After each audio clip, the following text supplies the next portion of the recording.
We're joined once again by Shehan Jeyarajah, national college football writer for CBS Sports. Shehan, welcome to the show again.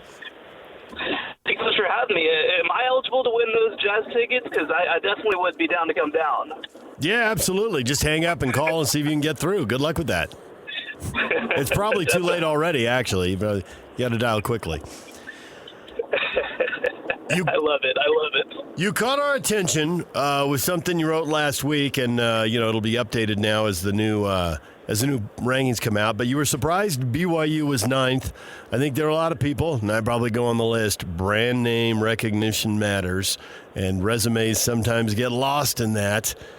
Is that the simplest way to describe why the Cougars were 9th instead of 7th or 8th, and why they were behind a couple of the teams they were behind? Well, I think I try to draw a distinction between just the logo on the helmet per se, but I think that something else that matters is I think that people bring a lot of preconceived notions into the rankings. And we see this in the AP, for example. I mean, we see teams that just started high, and so I think that they managed to stay high because of that.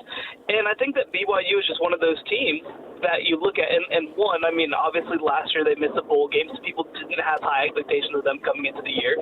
And two, they just haven't necessarily, been on this stage in a little while.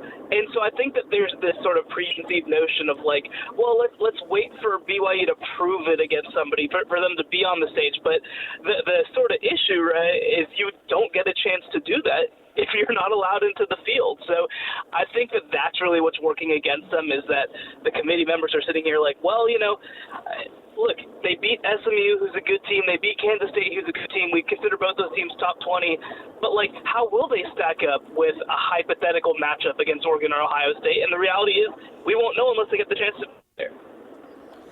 The thing that caught my eye and ear last week in watching the show was, and I forget who said it, I think McElroy maybe, talking about if they go undefeated in the regular season, so they're 12-0, and then lose the conference title game, that he thinks that they might be out. At 12-1, BYU being left out seems preposterous to me. What do you think? Yeah, I mean, with the positioning of where they were after this first ranking, I think it's a real risk. I mean, for them to be number 9 as a zero-loss team, and by the way, there are multiple teams ahead of them who have 0 ranked victories and have losses. I look at a team like Penn State. I mean, what exactly is Penn State's case? They've also played close games. They've also lost a game. They don't have any quality wins compared to BYU's too. I think that when you look at the way that they're being treated, I mean, I do think that they would be at risk of getting left out. Now, what happens today in the rankings on Tuesday night, I think will be hugely consequential for a couple of reasons. One, we'll kind of see just how high BYU is able to move, and two, we'll also see who jumps up from behind. I can get a team like number 11 Alabama, who just picked up a win over top 15 LSU. Is that a team that's at risk? With 2 losses, by the way, of jumping BYU. That's the sort of thing I'm going to be watching for. And the other one, too, is also where is Miami health after they lost their first game of the season? That they fall behind BYU, but we just don't really know it yet. You mentioned Penn State, and are they too high? And I think that's a great question. What about Texas? Because they've played some strong brand names, but those teams aren't having good years. Michigan, okay, that was a big game in September, but Michigan's 5-5 now. Oklahoma, well, obviously they've got problems. Florida's got problems. So they've beaten these big-name schools, but they're not good teams this year. And the one big game they had is Georgia. Now, Texas, that's their only loss, and Georgia's got 2. But Georgia beat them head-to-head, and Georgia's played a way tougher schedule. So should Texas be behind Georgia, and should Georgia be behind Alabama? And how much do you think those dominoes are going to get lined up? How much does head-to-head matter? Yeah, it's tough, right? Because you're looking at Georgia. That's a team with 2 losses at this point. Alabama, a team with 2 losses at this point. And Texas only has 1. I tend to, whenever we see disparities between losses, we tend to see that that's generally valued. Texas is an interesting team for me because, like you said, they kind of got destroyed when they played against Georgia. But I think that at least their other data points have been positive. That's the thing that kind of gets me about Penn State. It's the thing that got me about Miami the week before, is that I don't think that they have very many positive data points to kind of point to. Texas doesn't in terms of schedule, but they do in terms of down-to-down excellence and in terms of, being dominant against medium competition, I guess you could say. So I don't think necessarily that they're going to default to head-to-head. Georgia's also another team that I think it's going to be really fascinating where they end up, along with Ole Miss as well. Because now, again, you're looking at Ole Miss as a two-loss team, just like Georgia. They've got a head-to-head over them. But Ole Miss also has a loss to Kentucky, who might be the worst team in the SEC this year. So I don't know that there's necessarily a conventional logic of how those seeds will ultimately work themselves out. If I had to guess, I think that we're probably looking at a situation where Texas is still the top among those teams. To me, it looks like the only way the Big 12 is going to get 2 is the winner goes, obviously. And if I'm Brett Yormark, I'm hoping that the winner isn't Colorado. Because if I want 2, my best chance is for an at-large bid for Colorado just because of all the hype. How about you? Yeah, I think that that's tough because I think that when you look at Colorado, they're already a 2-loss team at this point.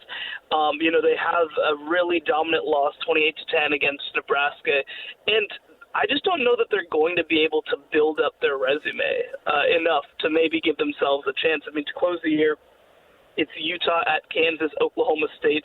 Right now, they're going to move into the top 20 most likely of the CFP rankings when it comes out tonight. But again, they also played they have one ranked team on their schedule to this point. It's against Kansas State, and they lost that game. So I don't know. I understand the thought process behind, that potentially this is a big brand that people will watch. But I really don't think that the committee cares about that kind of stuff as much as people think. I think that it really is more that they have preconceived notions about how a team will perform. Indiana is 10-0, but they've got to play Ohio State. That was a close game with Michigan. If they're 11-1 with a loss to Ohio State and don't go to the Big Ten title game, are they still in? Or is their resume going to leave them wanting? How do you think the committee's going to handle them? Yeah, I mean, they definitely are in a tough position from a resume perspective. Again, this is another one where they end up is going to be really important, I think, in the rankings tonight. I still feel fairly confident that Indiana would be in at 11-1. I think that teams from the Big Ten and SEC can get left out with 10 wins, but I don't know about 11.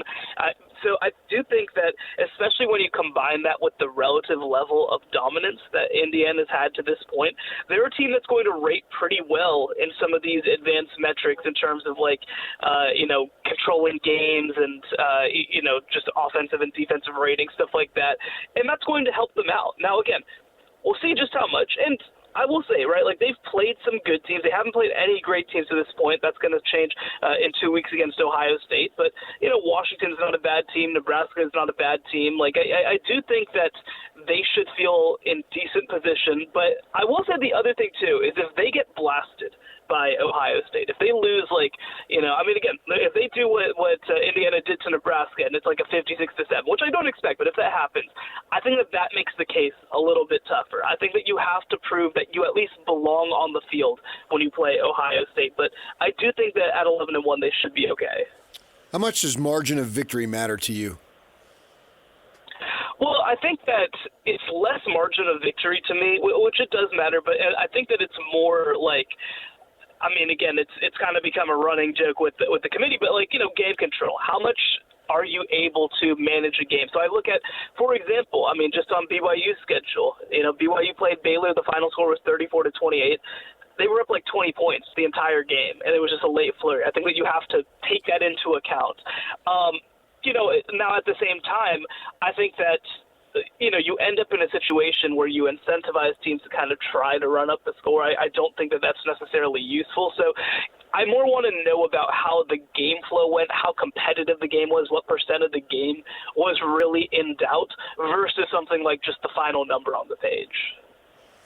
If BYU does get beat, would a team like Colorado jump Boise State, or is it possible that a group of 5 team, well, the Broncos are the only one, but that the Broncos as a group of 5 team could get a first-round bye? absolutely possible, and even if BYU were to go 12-1, I think that's frankly a risk. With the positioning of these two teams, of course, as with Boise State only at number 12 and BYU only at number 9. So I do think that there's very much a chance that Boise State could put themselves in position to jump. The other thing, too, by the way, is that we'll have to see where Miami ends up, because Miami in the AP poll dropped to number 12, putting them at risk of falling behind Boise State. So I think that whether it's the Big 12 or the ACC, there's a very legitimate chance that Boise State could fight its way up if it's able to finish 12-1 with its only loss, by the way, coming on the road against the number 1 team in the country. We've had you on our show a number of times, and we appreciate it. I heard you last week on the College Sports Network on the Sirius Radio, and they seem to be enjoying you there. I'm wondering, as your profile continues to rise to just very impressive levels, has that reduced your anxiety of when you go on a new show that they don't just totally butcher your name? No is the short answer. I try to send over my pronunciation guide. I have it in my social media bio, but you just never know. I remember actually the first time I went on Feinbaum, he pronounced it Shehan, which is something I've never heard in my life. But thankfully people are starting to get a little bit better. But no, there's still always that little bit of anxiety. Well, if it makes you feel any better, the first time I was on college radio, the very first time, and I went back to the dorms to listen to the little story I'd done, and they were going to introduce it, right? And you would think with a name like David James, that couldn't get messed up. But it was a student who was anchoring for the first time who was super nervous, who said, and with the report, here's David Jones. So, doesn't matter how straightforward your name is or how easy you think it is, it's really hard for someone who's really nervous. So, there you go. I love it. I love it. Well, we appreciate a few minutes. Thanks for joining us, and we will talk to you again down the road here as things continue to develop. We appreciate the time. Thanks, Shehan. Thank you so much for having me. Shehan Jeyarajah joining us, national college football writer for CBS Sports. Yak, I assume that those Utah Jazz tickets are gone. It's too late for Shehan to call in now. Are we going to have more tickets? Yeah, we have more. Oh, what time? 9:30. Excellent. 9:30. Every half hour throughout the day. Sorry, Be every ready. hour. Every hour on the half Excuse hour. me. 30 past every hour. We'll have tickets all day long, all the shows. Another chance to win Jazz Spurs tickets coming up at 9:30 right here on The Zone. DJ and PK. So, PK, is it possible for someone to gag on TV in a big moment? This is hysterical. All right. We're getting to it next. Stay with us.